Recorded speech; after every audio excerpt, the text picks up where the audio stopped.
Lord Byron, the famous English poet, had a significant influence on Friedrich Nietzsche, the renowned German philosopher. Nietzsche was a great admirer of Byron's poetry and regarded him as a model of the ideal individual.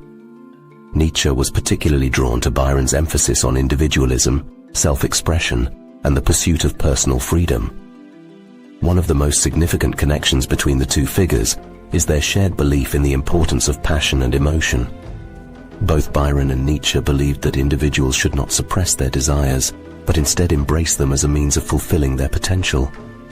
Nietzsche praised Byron's ability to channel his emotions into his work, stating that Byron is the poet of passion par excellence.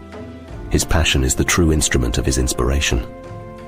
Furthermore, Nietzsche was inspired by Byron's emphasis on self-expression and the rejection of conventional social norms.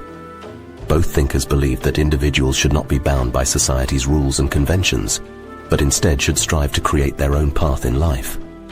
Nietzsche praised Byron's refusal to conform to society's expectations and his willingness to pursue his own desires, stating that Byron's greatness lies in his unflinching honesty about himself and his passion for life. In addition to these philosophical connections, Byron's poetry also influenced Nietzsche's writing style. Nietzsche admired Byron's use of vivid imagery and his ability to convey complex emotions through language. Nietzsche was particularly drawn to Byron's use of the poetic form to explore the human condition, stating that Byron's poetry is a mirror of the soul, reflecting the deepest thoughts and emotions of humanity. Byron and Nietzsche were deeply interested in the concept of the Superman. Nietzsche believed that the ideal human being should strive to transcend conventional morality and embrace their own unique will to power, while Byron's protagonist in his epic poem Don Juan embodies a similar ideal of the individual who defies societal norms and pursues their own desires. Nietzsche wrote in Thus Spoke Zarathustra, "Man is something that shall be overcome. What have you done to overcome him? All beings so far have created something beyond themselves. And you want to be the ebb of this great flood, and even go back to the beasts rather than overcome man." Byron and Nietzsche explored the theme of suffering in their works. Nietzsche believed that suffering was an essential part of the human experience, and that individuals should embrace it as a means of personal growth. Byron, on the other hand, often wrote about his own personal struggles with depression and melancholy, which he believed fueled his creativity. In his poem Childe Harold's Pilgrimage, Byron wrote, "I have not loved the world, nor the world me.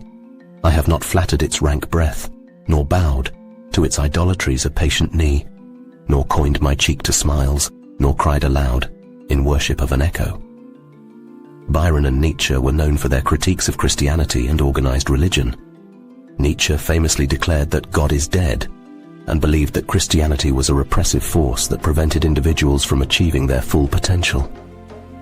Byron similarly rejected traditional religious beliefs, and his poetry often features themes of skepticism and rebellion against authority. In his poem The Vision of Judgment, Byron wrote, "Heaven knows what earthly things could make a mortal man contented.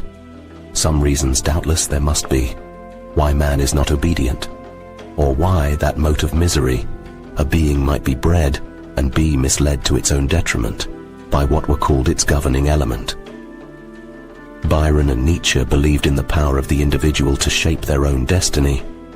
Nietzsche famously proclaimed that we should consider every day lost on which we have not danced at least once, emphasizing the importance of living life to the fullest. Similarly, Byron celebrated the human spirit and the pursuit of personal freedom in his poetry. In his poem Prometheus, Byron wrote, "To suffer woes which hope thinks infinite, to forgive wrongs darker than death or night, to defy power which seems omnipotent, to love and bear, to hope till hope creates, from its own wreck, the thing it contemplates." Overall, the similarities and influence between Lord Byron and Friedrich Nietzsche are evident in their shared beliefs about individualism, passion, and the rejection of societal norms. Their respective works continue to inspire and challenge readers to this day.